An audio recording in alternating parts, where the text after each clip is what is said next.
Welcome, London, and this is Dale TV.ca, London Ward 9 broadcast, and we've got some great news for London. We've got some great news for economic development in London. We're about to start a new association in town called London Film Association, and we're going to start this Thursday at the Huron House, or the Dancing Greek Restaurant, on the corner of Huron Street and Highbury. And we've got a great speaker here, and we're going to talk to him in a minute, but we're going to start this association to create some jobs, to create connections around London as to how we can finance as well as set up a film association and see if we can create some jobs and do some business around the world. So with me today is a man by the name of Geoff Hart. Geoff, his company's got several companies, but it's taped pictures, and Geoff has had years of experience, and he's got some great talent that he wants to talk about a little bit today, and he'll include that in a speech coming up Thursday at the Huron House restaurant. So I want you to introduce Geoff Hart. Hey.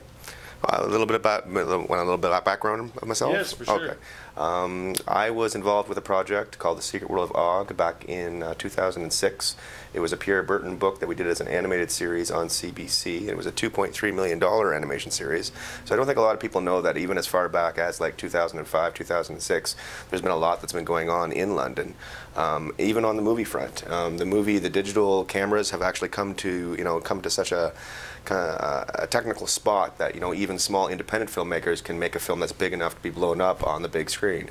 So we've done a couple of films now here in London, and some of that you might have heard about from all the newspaper articles that have been floating around recently, but I don't think anyone's really kind of captured just how successful a couple of these projects have been, and we can do a lot more of that too. So that's what this film association is all about. It's about bringing the filmmakers together, and not just the filmmakers, but also all the individuals, all the ancillary kind of companies that are involved in the filmmaking process, whether it be from composers to website designers to digital artists to special effects individuals, all that kind of thing, all the audio, all the video, everything that's needed to come together to make a film, and talk about that in this association meeting that we would host once a month.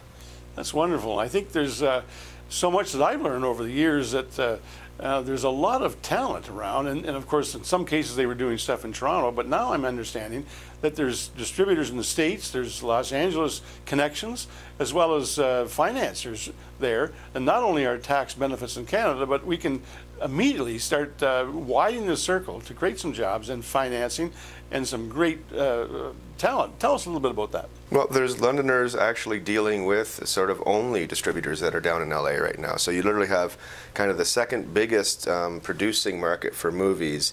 Usually didn't actually talk to LA very much, but here we've got a few of our London producers here who are actually dealing strictly with LA and not dealing with sort of the Canadian distribution channels, just because usually it's the Canadian distribution channels are usually more of a sort of a middleman as opposed to going straight to the LA distributors. So it's a big boon to be able to do that, because now you're dealing directly with the people that are sort of the most proficient in making movies, and we're making movies exactly the way that they would, which is why they're dealing with us. So I think the great opportunity here is that we can now have people and kids and whatever graduate from school, and now where do they go? They can start their own entrepreneurial business.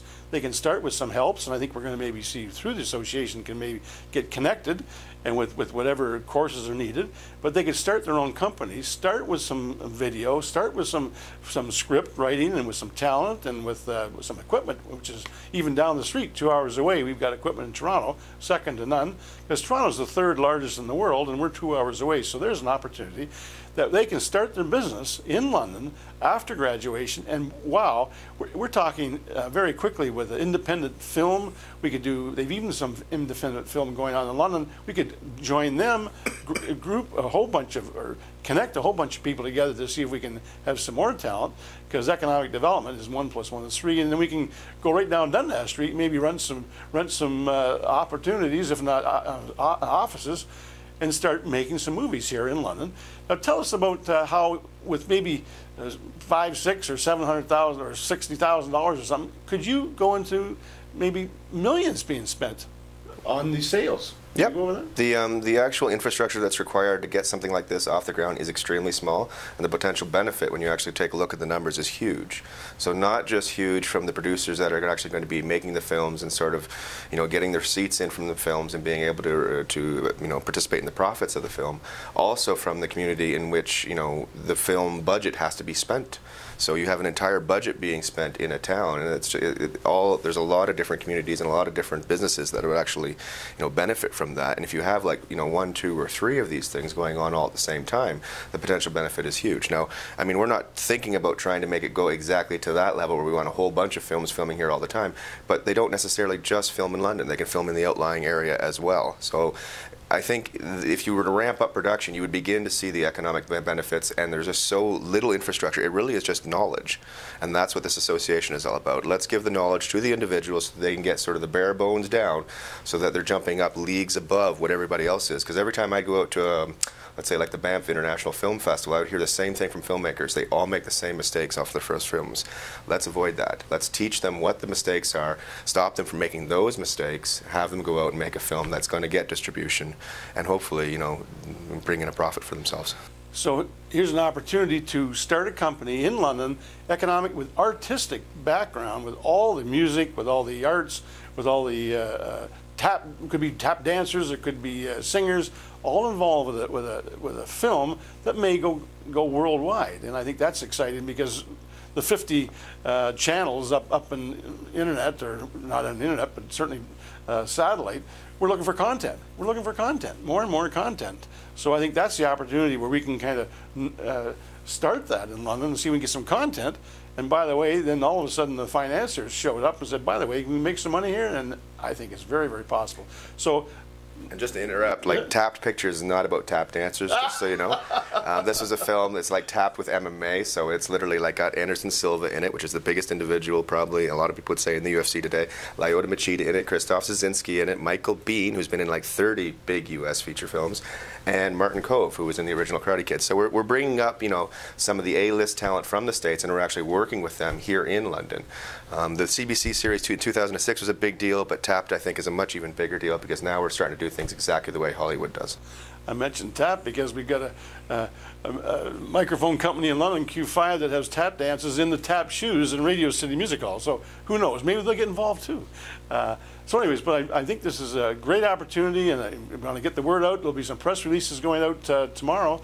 But I think the important thing is Geoff's going to be there to speak. This is coming up Thursday. It's April the 11th at 4:30 at the Dancing Greek Handler, or the old Huron House restaurant on the corner of Huron Street and Highbury. And we're going to have Geoff speak, give you some tips, and give you some ideas of how young people in London could start their own business, start having a job, and we can help support them. No government money is required here. There's no membership fee even asked for at this point. So I think the exciting thing is looking forward to us, and we're happy to have you in town, and certainly your connections will be growing with some of these meetings. But thank you so much. So from the sign off here, we're glad from Ward 9. This is Dale Henderson, your counselor in Ward 9, and welcome to Dale TV.